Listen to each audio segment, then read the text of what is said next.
Magandang umaga sa inyong lahat. Eleksyon na uli. At mas mabilis at madali ang pagboto ngayon. Step 1. Ang botante ay lalapit sa namamahala ng announcement board ng polling center.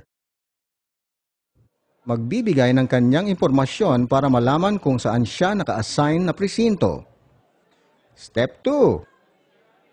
Pagdating sa presinto, ipa-verify ang inyong pagkatao sa BEI or Board of Election Inspectors.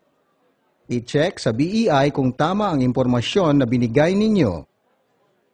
I-check ang daliri kung walang indelible ink. Lumagda para makakuha ng inyong opisyal na balota. Maliban sa inyong balota, bibigyan ka rin ng marking pen at secrecy folder. Step 3. Ang botante ay pupunta sa lugar ng botohan at gagamit ng marking pen para i-shade ang oval sa tabi ng kandidato na iboboto. Paano ang pagmarka nito, sir?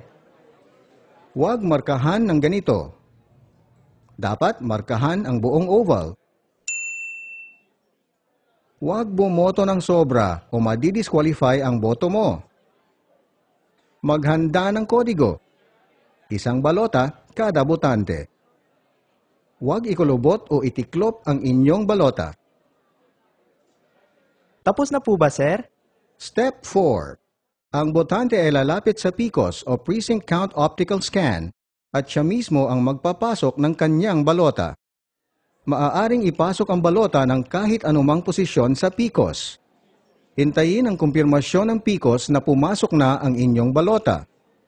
Step 5. Babalik ang botante sa BEI at isasaoli ang marking pen, secrecy folder at ipa-verify ang kanyang boto.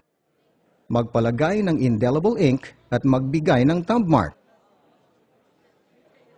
Yun lang po? Ganyan kadali.